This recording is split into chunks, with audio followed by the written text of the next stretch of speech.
ଆକାଶବାଣୀ।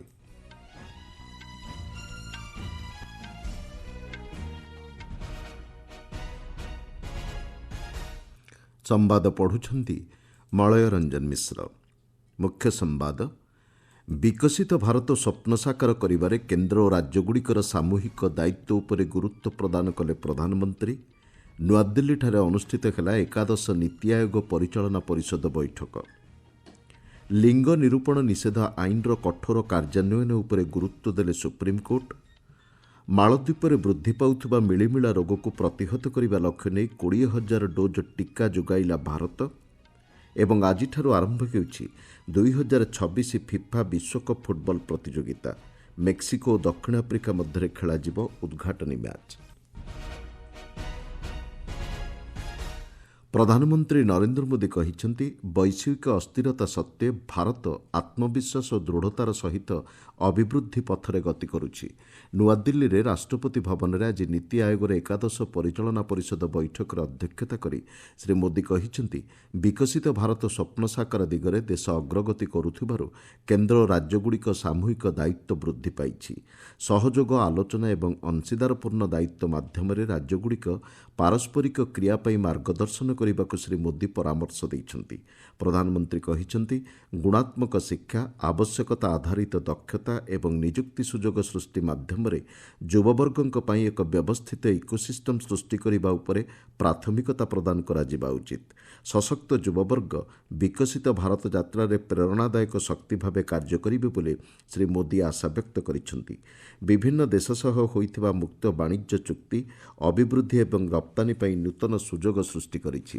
ମହିଳା ନେତୃତ୍ୱାଧୀନ ବିକାଶ ହେଉଛି ବିକଶିତ ଭାରତ ଦୃଷ୍ଟିକୋଣର ମୂଳଦୁଆ ବୋଲି ଶ୍ରୀ ମୋଦି କହିଛନ୍ତି। କୃଷି, ଷ୍ଟାର୍ଟଅପ୍ ଠାରୁ ବିଜ୍ଞାନ ଓ ନବସୃଜନ ପର୍ଯ୍ୟନ୍ତ ବିଭିନ୍ନ କ୍ଷେତ୍ରରେ ମହିଳା ତାଙ୍କର ଗୁରୁତ୍ୱପୂର୍ଣ୍ଣ ଅବଦାନ ପ୍ରଦାନ କରିଛନ୍ତି। ଶିକ୍ଷା, ଦକ୍ଷତା, ସୁରକ୍ଷା ଏବଂ ସଶକ୍ତିକରଣକୁ ପ୍ରାଥମିକତା ପ୍ରଦାନ କରି ଭାରତକୁ ଅଭିବୃଦ୍ଧି ମାର୍ଗରେ ଆଗେଇ ନେବାକୁ ପ୍ରଧାନମନ୍ତ୍ରୀ ପରାମର୍ଶ ଦେଇଛନ୍ତି। ବୈଠକରେ ଉଦ୍ୟୋଗ କ୍ଷେତ୍ରକୁ ପ୍ରୋତ୍ସାହନ ପ୍ରଦାନ କରିବା, ଦକ୍ଷତା ବୃଦ୍ଧି ଏବଂ ନିରନ୍ତର ନିଯୁକ୍ତି ସୁଯୋଗ ସୃଷ୍ଟି ଆଧାରିତ ପଦକ୍ଷେପଗୁଡ଼ିକ ଉପରେ ବିଚାର ବିମର୍ଶ କରାଯାଇଛି। 2047 ବିକଶିତ ଭାରତ ପାଇଁ ସମାବେଶୀ ନାଗରିକ ବିକାଶ ପ୍ରସଙ୍ଗ ଆଧାରିତ ଏକ ବୈଠକ ଅନୁଷ୍ଠିତ ହେଉଛି। ବୈଠକରେ ବିଭିନ୍ନ ରାଜ୍ୟର ମୁଖ୍ୟମନ୍ତ୍ରୀ ତଥା ଉପରାଜ୍ୟପାଳ ପ୍ରମୁଖ ଯୋଗଦେଇ ସମାବେଶୀ ମାନବ ବିକାଶ ଢାଞ୍ଚା ଉପରେ ଆଲୋଚନା କରିଛନ୍ତି। ବୈଠକରେ ସ୍ୱରାଷ୍ଟ୍ରମନ୍ତ୍ରୀ ଅମିତ ଶାହା ମଧ୍ୟ ଯୋଗ ଦେଇଥିଲେ। ସାମାଜିକ ଗଣମାଧ୍ୟମ ପୋଷ୍ଟରେ ଶ୍ରୀ ଶାହା କହିଛନ୍ତି, ବିଭିନ୍ନ କ୍ଷେତ୍ରରେ ବିକାଶ ସହିତ ବିଶ୍ୱସ୍ତରରେ ପ୍ରତିଯୋଗିତାମୂଳକ କ୍ଷେତ୍ରରେ ସ୍ଥିତି ସୁଦୃଢ଼ କରିବା ଲକ୍ଷ୍ୟ ନେଇ ସରକାରଙ୍କ ଦୃଷ୍ଟିକୋଣ ଆଧାରିତ ପଦକ୍ଷେପ ଗ୍ରହଣ ଉପରେ ନୀତି ଆୟୋଗ କାର୍ଯ୍ୟ କରୁଛନ୍ତି। ପିସିପିଏନ୍ଡିଟି ଆଇନର ଦୃଢ଼ କାର୍ଯ୍ୟାନ୍ୱୟନ ଉପରେ ସୁପ୍ରିମକୋର୍ଟ ଗୁରୁତ୍ୱ ପ୍ରଦାନ କରିଛନ୍ତି। ବିଚାରପତି ଜଷ୍ଟିସ୍ ସଞ୍ଜୟ କରୋଲ ଏବଂ ଜଷ୍ଟିସ୍ ପ୍ରଶାନ୍ତ କୁମାର ମିଶ୍ରଙ୍କ ଖଣ୍ଡପୀଠ ଏ ସଂକ୍ରାନ୍ତ ଏକ ମାମଲାର ଶୁଣାଣି କରି କହିଛନ୍ତି, ବେଟି ବଚାଓ ବେଟି ପଢ଼ାଓ, ଜନନୀ ସୁରକ୍ଷା ଏବଂ ଲାଡ୍ଲି ଲକ୍ଷ୍ମୀ ଯୋଜନା ଭଳି ସରକାରୀ ପଦକ୍ଷେପଗୁଡ଼ିକ ବ୍ୟବସ୍ଥାଗତ ବୈଷମ୍ୟ ଦୂର କରିବାରେ ରହିଥିବା ପ୍ରୟାସକୁ ପ୍ରତିଫଳନ କରୁଛି। ଲିଙ୍ଗ ଅନୁପାତ ଉପରେ ଉଲ୍ଲେଖ କରି ଖଣ୍ଡପୀଠ କହିଛନ୍ତି, କେତେକ ରାଜ୍ୟର ଲିଙ୍ଗଗତ ଅନୁପାତ ଜାତୀୟ ହାରଠାରୁ ମଧ୍ୟ କମ୍ ରହୁଛି। 1991 ମସିହାରେ ଲିଙ୍ଗଗତ ଅନୁପାତ 945 ଥିବାବେଳେ 2001 ମସିହାରେ 927 ଏବଂ 2011 ମସିହାରେ 919କୁ ହ୍ରାସ ପାଇଥିଲା। ଏହିସବୁ ପରିସଂଖ୍ୟାନକୁ ଦୃଷ୍ଟିରେ ରଖିଲେ ଲିଙ୍ଗ ନିରୂପଣ ନିଷେଧ ଆଇନର କଠୋର କାର୍ଯ୍ୟାନ୍ୱୟନର ଆବଶ୍ୟକତା ରହିଛି ବୋଲି ସୁପ୍ରିମକୋର୍ଟ କହିଛନ୍ତି। ଏହି ଆଇନର କେତେକ ଧାରା ଆଧାରରେ ଜଣେ ଡାକ୍ତରଙ୍କ ପକ୍ଷରୁ ଆଗତ ଆବେଦନକୁ ଖାରଜ କରି ସୁପ୍ରିମକୋର୍ଟ କହିଛନ୍ତି, ପୁତ୍ର ସନ୍ତାନ ପ୍ରାପ୍ତି ସଂକ୍ରାନ୍ତ ସାମାଜିକ ଚିନ୍ତାଧାରା ଲିଙ୍ଗ ନିରୂପଣ ପଦକ୍ଷେପର ଏକ ପ୍ରମୁଖ କାରଣ ପାଲଟୁଛି। ପ୍ରଧାନମନ୍ତ୍ରୀ ନରେନ୍ଦ୍ର ମୋଦି ଆସନ୍ତା 14ରୁ 18 ତାରିଖ ପର୍ଯ୍ୟନ୍ତ ସ୍ଲୋଭାକିଆ ଓ ଫ୍ରାନ୍ସ ଗସ୍ତରେ ଯିବେ। ଫ୍ରାନ୍ସ ଗସ୍ତ ଅବସରରେ ଶ୍ରୀ ମୋଦି ଆଗାମୀ G7 ଶିଖର ସମ୍ମିଳନୀରେ ଅଂଶଗ୍ରହଣ କରିବେ। ନୂଆଦିଲ୍ଲୀରେ ଆଜି ଗଣମାଧ୍ୟମକୁ ଏ ସମ୍ପର୍କରେ ସୂଚନା ଦେଇ ବୈଦେଶିକ ବ୍ୟାପାର ମନ୍ତ୍ରଣାଳୟର ପଶ୍ଚିମ ଭାଗ ସଚିବ ସିବି ଜର୍ଜ କହିଛନ୍ତି, ଗସ୍ତର ପ୍ରଥମ ପର୍ଯ୍ୟାୟରେ ଶ୍ରୀ ମୋଦି 16 ତାରିଖ ପର୍ଯ୍ୟନ୍ତ ସ୍ଲୋଭାକିଆକୁ ଯିବେ। 1993 ମସିହାରେ ସ୍ଲୋଭାକିଆ ସ୍ୱାଧୀନ ରାଷ୍ଟ୍ର ଭାବେ ମାନ୍ୟତା ପାଇବା ପରେ କୌଣସି ଭାରତୀୟ ପ୍ରଧାନମନ୍ତ୍ରୀଙ୍କର ଏହା ହେବ ପ୍ରଥମ ଗସ୍ତ। ସେଠାରେ ଶ୍ରୀ ମୋଦି ସ୍ଲୋଭାକିଆର ଶୀର୍ଷ ନେତୃମଣ୍ଡଳୀଙ୍କ ସହ ବିଭିନ୍ନ ପ୍ରସଙ୍ଗ ନେଇ ଦ୍ୱିପାକ୍ଷିକ ଆଲୋଚନା ବୈଠକରେ ଯୋଗଦେବେ।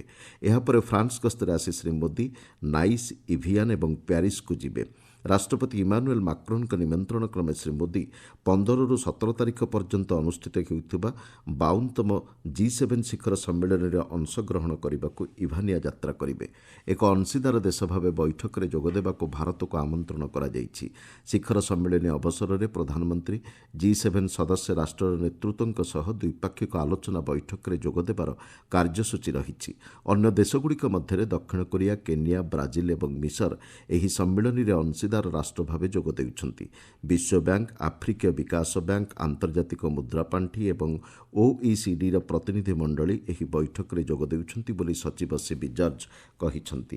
ଆପଣମାନେ ସମ୍ବାଦ ଶୁଣୁଛନ୍ତି ଆକାଶବାଣୀରୁ। ମାଳଦ୍ୱୀପରେ ବୃଦ୍ଧି ପାଉଥିବା ମିଳିମିଳା ରୋଗକୁ ପ୍ରତିହତ କରିବା ଲକ୍ଷ୍ୟ ନେଇ କେନ୍ଦ୍ର ସରକାର ସହାୟତା ପ୍ରଦାନ କରିଛନ୍ତି। ଭାରତ ମାଳଦ୍ୱୀପକୁ 20,000 ଡୋଜ୍ ମିଳିମିଳା ଟିକା ଏବଂ ପ୍ରାୟ 3 ଟନ୍ ଚିକିତ୍ସା ସାମଗ୍ରୀ ପଠାଇଛି।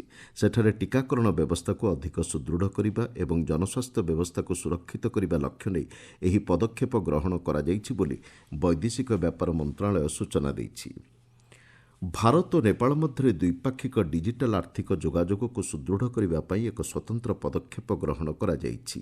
ପିୟର୍ ଟୁ ପିୟର୍ ସୀମାପାର ରେମିଟାନ୍ସ ପ୍ରକ୍ରିୟାକୁ କାର୍ଯ୍ୟକାରୀ କରାଯାଇଥିବା ଅର୍ଥ ମନ୍ତ୍ରଣାଳୟ ସୂଚନା ଦେଇଛି। ଏହି ବ୍ୟବସ୍ଥା ଭାରତର UPI ଏବଂ ନେପାଳର NPI ମଧ୍ୟରେ ସିଧାସଳଖ ସମ୍ପର୍କ ସ୍ଥାପନ କରିବାରେ ସହାୟକ ହେବ ବୋଲି ଅର୍ଥ ମନ୍ତ୍ରଣାଳୟ କହିଛି। ଏହାଦ୍ୱାରା ଉଭୟ ଦେଶର ନାଗରିକ ମୋବାଇଲ ବ୍ୟାଙ୍କିଂ ଆପ୍ଲିକେସନ୍ସ ଓ ଡିଜିଟାଲ ୱାଲେଟ୍ ମାଧ୍ୟମରେ ସିଧାସଳଖ ଆର୍ଥିକ କାରବାର କରିବାକୁ ସକ୍ଷମ ହେବେ। ଉପଭୋକ୍ତା ବ୍ୟାପାର, ଖାଦ୍ୟ ଓ ସାଧାରଣ ବଣ୍ଟନ ମନ୍ତ୍ରୀ ପ୍ରହ୍ଲାଦ ଯୋଶୀ କହିଛନ୍ତି 2025-26 କୃଷି ବର୍ଷରେ ଭାରତ ରେକର୍ଡ ପରିମାଣର ଖାଦ୍ୟଶସ୍ୟ ଉତ୍ପାଦନ କରିଛି। ଚାଉଳ ଏବଂ ଗହମ ଉତ୍ପାଦନ ସର୍ବାଧିକ ହୋଇଥିବା ସେ କହିଛନ୍ତି। ସାମାଜିକ ଗଣମାଧ୍ୟମ ପୋଷ୍ଟରେ ଶ୍ରୀ ଯୋଶୀ କହିଛନ୍ତି ଏଭଳି ସଫଳତା ଦେଶର ଖାଦ୍ୟ ସୁରକ୍ଷା କ୍ଷେତ୍ରକୁ ସୁଦୃଢ଼ କରୁଛି, କୃଷିଜୀବୀଙ୍କୁ ଆର୍ଥିକ କ୍ଷେତ୍ରରେ ସଶକ୍ତ କରିବା ସହିତ ଆତ୍ମନିର୍ଭର ଭାରତ ଦୃଷ୍ଟିକୋଣକୁ ଅଧିକ ମଜବୁତ କରୁଛି ବୋଲି ମନ୍ତ୍ରୀ ଶ୍ରୀ ଯୋଶୀ କହିଛନ୍ତି। ଓମାନ ଉପକୂଳରେ ଆମେରିକୀୟ ସେନା ଦ୍ୱାରା ପାଲାଉ ପତାକାଯୁକ୍ତ ଜାହାଜ MT ସେଣ୍ଟବେଲୋ ଉପରେ ଆକ୍ରମଣ ଯୋଗୁଁ 3 ଜଣ ଭାରତୀୟ ନାବିକଙ୍କର ମୃତ୍ୟୁ ଘଟିଛି। ଜାହାଜରେ ନିଆଁ ଲାଗିଯିବାରୁ ସେମାନଙ୍କର ମୃତ୍ୟୁ ହୋଇଥିବା ଜାହାଜ ଚଳାଚଳ ମନ୍ତ୍ରୀ ସର୍ବାନନ୍ଦ ସୋନୱାଲ କହିଛନ୍ତି। ଜାହାଜରେ 24 ଜଣ ଭାରତୀୟ ନାଗରିକ ରହିଥିଲେ। ସେମାନଙ୍କ ମଧ୍ୟରେ 21 ଜଣଙ୍କୁ ଓମାନ କର୍ତ୍ତୃପକ୍ଷ ଉଦ୍ଧାର କରିଛନ୍ତି। ଏହି ଘଟଣାକୁ ଭାରତ ଦୃଢ଼ ନିନ୍ଦା କରିଛି। ନୂଆଦିଲ୍ଲୀରେ ଆନ୍ତଃ ମନ୍ତ୍ରଣାଳୟ ଗଣମାଧ୍ୟମକୁ ସମ୍ବୋଧନ କରି ବୈଦେଶିକ ବ୍ୟାପାର ମନ୍ତ୍ରଣାଳୟ ମୁଖପାତ୍ର ରଣଧୀର ଜୟସ୍ୱାଲ କହିଛନ୍ତି ଆମେରିକାର ଚାର୍ଜ ଡି ଆଫେୟର୍ସକୁ ଏହି ଘଟଣା ନେଇ କେନ୍ଦ୍ର ସରକାର ସମନ ଜାରି କରିଛନ୍ତି। ଏପରି ଘଟଣାକୁ ତୁରନ୍ତ ବନ୍ଦ କରିବାକୁ ଆହ୍ୱାନ ଦେବା ସହ ସେଠାକାର ଶାନ୍ତି ଏବଂ ସ୍ଥିରତା ଫେରାଇ ଆଣିବା ପାଇଁ ଆଲୋଚନା ଓ କୂଟନୈତିକ ପ୍ରୟାସର ଆବଶ୍ୟକତା ଉପରେ ଗୁରୁତ୍ୱ ପ୍ରଦାନ କରାଯାଇଛି ବୋଲି ଶ୍ରୀ ଜୟସ୍ୱାଲ କହିଛନ୍ତି। 2026 ଫିଫା ବିଶ୍ୱକପ୍ ଫୁଟବଲ ପ୍ରତିଯୋଗିତା ଆଜିଠାରୁ ଆରମ୍ଭ ହେଉଛି। ଉଦ୍ଘାଟନୀ ମ୍ୟାଚ୍ରେ ମେକ୍ସିକୋ ଏବଂ ଦକ୍ଷିଣ ଆଫ୍ରିକା ପରସ୍ପରକୁ ଭେଟିବେ। ମେକ୍ସିକୋ ସିଟିର ଐତିହାସିକ ଏଷ୍ଟାଡିଓ ଆଜଟେକାଠାରେ ଏହି ମ୍ୟାଚ୍ ଭାରତୀୟ ସମୟ ରାତି 12:30ରେ ଆରମ୍ଭ ହେବ। ଆମେରିକା, କାନାଡା ଏବଂ ମେକ୍ସିକୋ ମିଳିତ ଭାବେ ଚଳିତ ବର୍ଷ ଫିଫା ବିଶ୍ୱକପ୍ ଫୁଟବଲ ପ୍ରତିଯୋଗିତାର ଆୟୋଜନ କରୁଛନ୍ତି। ଜୁଲାଇ 19 ତାରିଖ ପର୍ଯ୍ୟନ୍ତ ଚାଲିବାକୁ ଥିବା ଏହି ପ୍ରତିଯୋଗିତାରେ ଚଳିତ ବର୍ଷ ସବୁଠାରୁ ଅଧିକ 48ଟି ଦେଶ ଅଂଶଗ୍ରହଣ କରୁଛନ୍ତି। ମୋଟ 104ଟି ମ୍ୟାଚ୍ ଖେଳାଯିବ। ସେଥିରେ 72ଟି ଗ୍ରୁପ୍ ପର୍ଯ୍ୟାୟ ଏବଂ 32ଟି ନକ୍ଆଉଟ୍ ପର୍ଯ୍ୟାୟ ମ୍ୟାଚ୍ ଖେଳାଯିବ। ଅଂଶଗ୍ରହଣ କରୁଥିବା ଦଳଗୁଡ଼ିକୁ 12ଟି ଗ୍ରୁପ୍ରେ ବିଭକ୍ତ କରାଯାଇଛି। ଆଇସିସି ମହିଳା T20 ବିଶ୍ୱକପ୍ କ୍ରିକେଟ୍ ପ୍ରତିଯୋଗିତା ଆସନ୍ତାକାଲିଠାରୁ ଆରମ୍ଭ ହେଉଛି। ଏକ ମାସ ଧରି ଚାଲିବାକୁ ଥିବା ଏହି ଟୁର୍ଣ୍ଣାମେଣ୍ଟର ବିଭିନ୍ନ ମ୍ୟାଚ୍ ଇଂଲଣ୍ଡ ଓ ୱେଲ୍ସରେ ଖେଳାଯିବ। ଉଦ୍ଘାଟନୀ ମ୍ୟାଚ୍ ବର୍ମିଂହାମ୍ର ଏଜବାଷ୍ଟନ୍ଠାରେ ଆୟୋଜକ ଇଂଲଣ୍ଡ ଓ ଶ୍ରୀଲଙ୍କା ମଧ୍ୟରେ ଖେଳାଯିବ। ଜୁଲାଇ 5 ତାରିଖରେ ଟୁର୍ଣ୍ଣାମେଣ୍ଟର ଫାଇନାଲ୍ ମ୍ୟାଚ୍ ଖେଳାଯିବ। ପାକିସ୍ତାନ ବିପକ୍ଷରେ ଆସନ୍ତା ରବିବାର ଦିନ ଭାରତୀୟ ମହିଳା ଦଳ ତାଙ୍କର ଅଭିଯାନ ଆରମ୍ଭ କରିବେ। ଟୁର୍ଣ୍ଣାମେଣ୍ଟରେ ପ୍ରଥମ ଥର ପାଇଁ 12ଟି ଦଳ ଅଂଶଗ୍ରହଣ କରୁଛନ୍ତି। ମୁଖ୍ୟ ସମ୍ବାଦଗୁଡ଼ିକ ପୁଣିଥରେ। ବିକଶିତ ଭାରତ ସ୍ୱପ୍ନ ସାକାର କରିବାରେ କେନ୍ଦ୍ର ଓ ରାଜ୍ୟଗୁଡ଼ିକର ସାମୂହିକ ଦାୟିତ୍ୱ ଉପରେ ଗୁରୁତ୍ୱ ପ୍ରଦାନ କଲେ ପ୍ରଧାନମନ୍ତ୍ରୀ। ନୂଆଦିଲ୍ଲୀଠାରେ ଅନୁଷ୍ଠିତ ହେଲା ଏକାଦଶ ନୀତି ଆୟୋଗ ପରିଚାଳନା ପରିଷଦ ବୈଠକ। ଲିଙ୍ଗ ନିରୂପଣ ନିଷେଧ ଆଇନର କଠୋର କାର୍ଯ୍ୟାନ୍ୱୟନ ଉପରେ ଗୁରୁତ୍ୱ ଦେଲେ ସୁପ୍ରିମକୋର୍ଟ। ମାଳଦ୍ୱୀପରେ ବୃଦ୍ଧି ପାଉଥିବା ମିଳିମିଳା ରୋଗକୁ ପ୍ରତିହତ କରିବା ଲକ୍ଷ୍ୟ ନେଇ 20,000 ଡୋଜ୍ ଟିକା ଯୋଗାଇଲା ଭାରତ। ଏବଂ ଆଜିଠାରୁ ଆରମ୍ଭ ହେଉଛି 2026 ଫିଫା ବିଶ୍ୱକପ୍ ଫୁଟବଲ ପ୍ରତିଯୋଗିତା। ମେକ୍ସିକୋ ଓ ଦକ୍ଷିଣ ଆଫ୍ରିକା ମଧ୍ୟରେ ଖେଳାଯିବ ଉଦ୍ଘାଟନୀ ମ୍ୟାଚ୍। ସମ୍ବାଦ ଶେଷ ହେଲା।